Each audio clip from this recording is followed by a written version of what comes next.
Hey everyone, it's Dr. Nick and Mike, Divine Guidance Institute, modern day mystery school. Indeed, it is teaching you the ancient way of knowing so you never get blindsided again. Oh, no, no, no. And we've got quite a story today.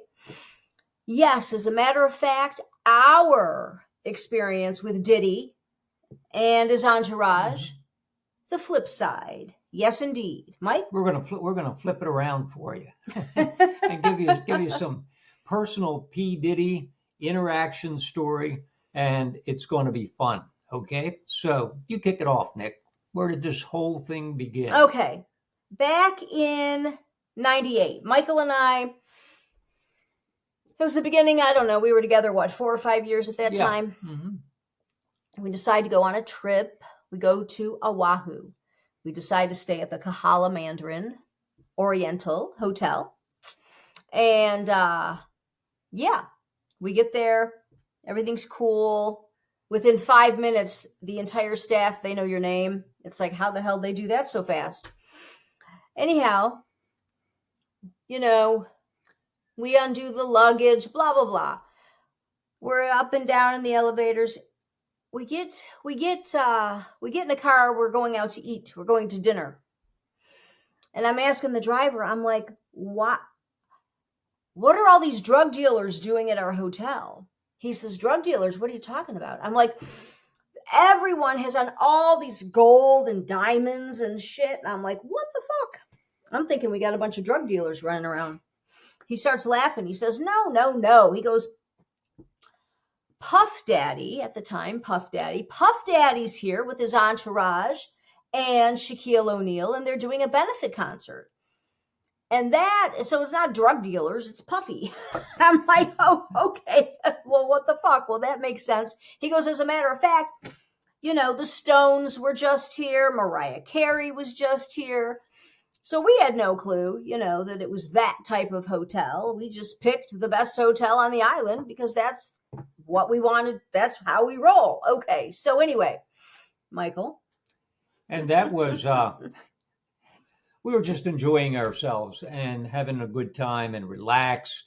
And we had no idea that the Stones had been there, Mariah Carey. And now when we checked in about approximately the same time, same day, the P. Diddy and his entourage at the Kahala Mandarin in Hawaii. So it was really beautiful there. It sat off by itself, totally separate from other hotels. It's on the other side of Diamond Head. And yeah. They often have the U.S. Open, Golf Open there. Yeah. Real quiet, real nice, beautiful beach, and the best coffee. Literally the best. And he only thinks about the coffee. And I get coffee from all over the world, from Mexico and Asia, and had it everywhere. And that's the best coffee I've ever had in Hawaii. And it was personally made for me in front of our hotel, literally on the beach there. They'd come out and did the coffee for me right there. It was like, oh my God, it knocked my socks off. I fell off my chair and laid there for 10 minutes. But the funny part is, okay, we're up in our room, and Nicole says, hey, I'm gonna go down to the pool. And I said, give me 10 or 15 minutes and I'll meet you down there. So I'm still getting ready, maybe 10, 15 minutes pass, and I'm headed down to the pool. And it was kind of interesting because going down the stairwell to the pool, which really sat right next to the beach, you could see the beach from the pool. The sand came right up there almost. I'm looking down at the pool because we were up in one of the higher floors, and I'm going down the stairs, but it's all glass, enclosed glass, not cement walls or anything. And I can look through the glass and see all the way down to the pool. And I'm going down the stairs looking at the pool, and I'm seeing this group of people, this group of dudes with all this bling and gold on. And there's 18 or 20 of them at least. And they're all sitting together, all quiet, listening. And then it's like they're doing something, like doing some kind of chant or so. I couldn't tell, but I'm looking at them. And I thought, oh my God, there's a class going on. Who is teaching this class? Who are they listening to? And then I looked, and it's Nicole standing there all by herself, kind of raised a little bit, standing. It looked like she'd been standing on something, and they were all kind of looking at her like she was the guru. I thought, what the hell is this? And why is this going on? And as it turns out, I get down there and go out to the pool, and she's really giving them a lesson or a small class on the hue, H-U. One hue. magic word. One magic word. And she was literally sharing one magic word with them, and then encouraging everyone to join in a group hue chant, which they were. And boy, did they love it. They loved one magic word. Yeah, they were really cool. They were real open to it. And this was how many years ago now? This is 98. So, I mean, we're talking what? What are we talking? 27? Yeah, 27 years. Holy shit. And, now back then it was very different than now. And most people were not open to this type of thing at all. But nonetheless, we were holding court and hewing at the pool. Puffy, at the time it was Puffy. Okay. Yeah. P. Diddy, Sean Combs, whatever you want to call him. Nowadays, he was not at the pool. Neither was Shaquille O'Neal, just the entourage. So we hung out, and then Michael joined in, and that was the most of it. We kept running into them throughout, and yes, they invited us to a party later that evening. Yes, they did. Yes, they did. And we were cordial. We didn't. We said, yeah. Maybe we'll see you down there. Mm-hmm. And we kind of left it vague and open. But intuition, gut feeling, here's the deal. And this is the whole story in the nutshell. The inner said no. Yep. The inner said no. And you could have easily been misled with ego, and you're on a vacation and all this bullshit. But the inner said, no, don't go. Don't go. And it didn't feel right. It just did not, to both of us. Inwardly, it didn't feel right for me to be going to the party. No reason outwardly. I mean, sure, hey, we'd have already chatted with the whole entourage, and they loved us, and we were interacting, and it was a lot of fun. But the party invite somehow did not resonate inwardly, just did not feel right. And I always pretty much follow that intuitive nudge. I mean, it saved my life in Vietnam. It allowed me to sidestep adversity so many times, I can't even tell you. I wouldn't be here on this planet if I didn't follow my intuition. Trust me. It's kind of like that. It allowed me to sidestep adversity and not get hammered, not get blindsided. Yeah, exactly. Yeah. So. Okay. There's a lot of talk. I mean, he's locked up. TMZ's done a 3-part deal on Diddy. There's a lot of interviews and whatnot. And this is why we started the nonprofit, Divine Guidance Institute Modern Day Mystery School. It is a crisis. It is a public crisis. People keep getting fucked over. People keep making the wrong choice. People keep getting blindsided. People keep getting burned. And Diddy himself. I mean, we're not just talking about the people that attended the party, the potential victims. I mean, all this is ongoing. So who knows what end is up. But let's even just talk about, Sean Combs himself getting blindsided by all of this that was coming his way. That he had no idea. But he did. In a lot of ways, he had no idea that was coming the way it was coming and how hard and fast it was coming. And it literally blindsided him, even though all of this, he'd been indicted, federal indictments, sexual trafficking and misconduct, and it goes on and on and on. And the interesting part is Puff Daddy, P. Diddy, wasn't able to get the hue. He wasn't there. He never received the hue. And that's a big deal. Yeah, let's back up. Let's back up to the Kahala Mandarin in 98. When I was sharing the hue, one magic word with everybody. He was not there. You're right. And that was a big point to this whole talk in this whole podcast today, was that had he been given the hue then, one magic word, and had he added it to his daily regime, things may have turned out differently. It has such an impact on one's state of consciousness and their choices. It turns you into the best version of yourself, literally. And what does that look like? Your higher self, your godly self, the loving part of you, not the fucking crazy ego part of you, not the a sex addict part of you, not the angry part, the higher self. And that's what ends up running the show. So, everything's in its place and everything is what it is, but we're just pointing out that that he could have had a different experience had he learned of one magic word back then. Okay. Now, present day, back to getting burned and blindsided. We were warned then. Not essentially warned. We were just told, the inner voice, don't go to the party. Do not go. So we didn't. And that was the end of it. Now, decades later, you see why the inner voice was like, don't go. And we didn't. Yeah, exactly. Looking back now, would I want a history of what went on at those parties? Maybe somebody has it on film and now it's showing up on Facebook or whatever. It's like, whoa. Well, who knows? And who knows even what's true and what isn't. But the point is, once again, trusting your gut, not getting burned, not getting blindsided. And like I said, it goes for the victims, the potential victims, right? Okay, they let their ego run the show. Like, I'm sure, well, there's no doubt, they all had a gut feeling.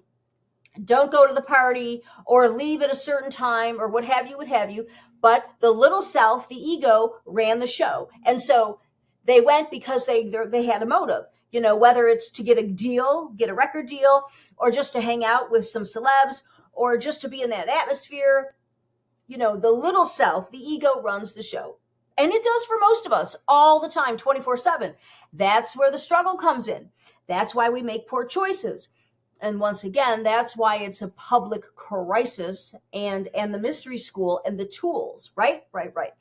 So, and even Sean Combs himself getting blindsided. It's most interesting. If you listen to Harvey Levin, TMZ, the very first, because they did three little episodes of the Diddy deal, the very first sentence out of Harvey's mouth is that he was blindsided. Sean Combs was blindsided. That's straight from Harvey. And I thought, holy shit, if that doesn't bring the mystery school full circle all the way home of not getting blindsided. It's in the headlines every week. Even Lizzo, and this is a quote, I was blindsided by my backup singers or dancers, rather, with the lawsuit. Blindsided. That's what goes on today. And with these tools, starting with one magic word and then using dreams, signs, and your gut, it's not going to happen. It's not going to happen. And even if let's just say it happens, okay? Maybe it used to happen 99% of the time, and now it's down to 3%. Like, the odds of you getting blindsided, and once you start using the tools, because they're on autopilot, So it changes everything. Yeah, it changes everything. And that's how powerful the hue is. Even J-Lo, what she said, right out of her, she got blindsided by Ben Affleck and what went on and the divorce and the houses and the property. It totally blindsided her. And, back to Diddy and the story, had he received the hue, what it does is it gives you a snapshot of what's coming around the corner. So you can sidestep adversity. And even if you're unable, even if you can't sidestep it directly, you already know what's coming. It softens the blow and you can take some action to make it a lot less impactful, powerful on you. So you get the softening of the blow. And had he had that tool, things probably would be very different for him now. That's how powerful it is. That's why we call it one magic word. That's like an understatement. It's more than magic. It works, and it works 110% of the time, and it works instantly. And we start getting a snapshot of where's our life going and what's coming around the corner. So I can literally sidestep adversity and not get blindsided again. That's how powerful it is. Yeah. So just to recap, our experience with P. Diddy, with Sean Combs and his entourage, and the flip side. No victims. You're always warned. You're always protected. But then we have free will, right? So there you go. And the little self tends to win out and run the show. So then we make the wrong choice, and then shit gets all fucked up. But so it's kind of twofold. Had he been there at the pool, he would have had the hue, and he would have had an opportunity to do some things differently. And then had he been working with us lately, he would have totally been prepared and known what was coming, like way in advance. Like Michael met me in 3 years ahead of time in the dream state. So you're warned way ahead of time. So had he been working with us, things could have been different and turned out differently. And had he been hewing for the past 2 decades, his heart would have softened. The little self, moves over there. The higher self takes control. Your godly self, okay? The best version of you is what starts running the show.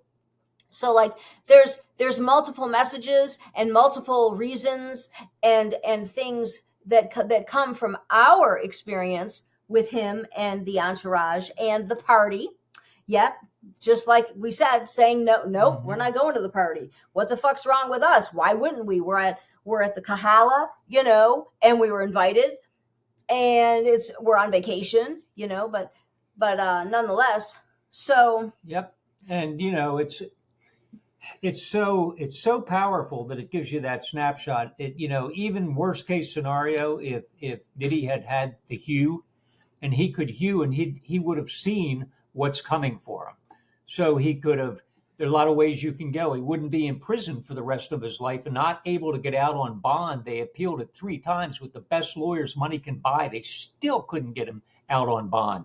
I mean, he would have skipped the country. I mean, I would be gone and be in El Salvador or somewhere that doesn't, no extradition. And that's a lot better than living in prison for the rest of your life. So that's the way you can use it. You at least can see what's coming. It, sidestep that adversity somewhat. So yeah, that was really smart to share where you might go if something ever happened. Now the world knows where to look for you, Michael. Guess you need to change that up, huh? Yeah. Don't go to the Caymans; they'll get you there. All right. So anyway, yeah, multifaceted, various versions of rather outcomes. Yep. And if you're listening, start using one magic word, if nothing else. We just put this modern day mystery school together. We're still constructing it. It's almost ready to rock and roll. Our signature course is going to be ready within 4 weeks, and we've got several courses to go. As you see, the shape of an octagon, right? The octagon, that is intentional. There's an octagon, and that's representative of a future building. Right now it's virtual, and the courses that will be included in the mystery school. But we're talking, we're going to turn you into a little lethal weapon, a Jedi Knight. You're going to know what's coming around the corner. You're going to know what decision to make. You're going to know if you can't change the future. So Michael said, softens the blow, right? Okay. And trust me, it does. And, we've been working with these tools for 30 years. 30 years tracking this data. 30 years experimenting. So, pretty much got it down. We've got some great formulas, and all this stuff will be released soon. But in the meantime, just start using the hue. Yeah. Hue it up. Hue. That's it.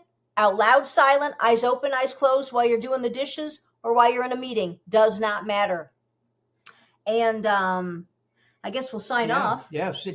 Just remember that, most people just miss the point that it's so simple, so easy. True. But sound is the solution. Sound is the solution. Yeah. They're using sound today to actually extinguish fires, and they're working on it. And they've got sound does stuff you would not imagine. It is the most powerful thing in the known universe. And you got it with one magic word, easy breezy. Well, just to go backwards for 2 seconds, we always do this. We close and then we open it again. Here we go. The Bible spoke of the Battle of Jericho.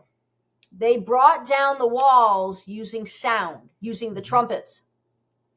So that lets you know they've been using sound. The world has been using sound and vibration for weaponry, for enhanced knowingness, etc., for thousands of years. Everyone's forgotten about it. We're here to remind you. That's why we're the whole mission. We're here just to remind you so everybody can start waking up. Wake up, wakey, wakey. So yeah, it opens your heart to love. And Nice. I don't advise going into the streets and using sound to kick butt, but you actually can. But it can be used in a multitude of ways. But it opens your heart to love and puts you in a higher state of consciousness, so you can have the life you want to pursue, the life you want to lead, who you are. Oh, that was nice. That was real good. So hey, y'all. You can get do-it-yourself books. The books are right there behind us. You want to do it yourself? Hey, check out the books. We're redoing the website, but you can go there now. And of course, you can get a hold of us. You can donate, and please donate. That would be lovely. We're funding this whole thing ourselves up until we get to the point of, receiving donations. That's how important it is, though. It's vital. So we don't care if we have to fund the whole thing ourselves. That's what we've been doing. It doesn't even matter. Use the tools, get a hold of us, start paying attention to your dreams and things, start using the HUE, one magic word. Keep checking in with us because everything's about to open up and explode. Full-blown Scooby-Doo modern day mystery school in effect. And we will talk to you soon. Looking forward, guys. Enjoy the day. All right. All right. Peace out. Bye-bye.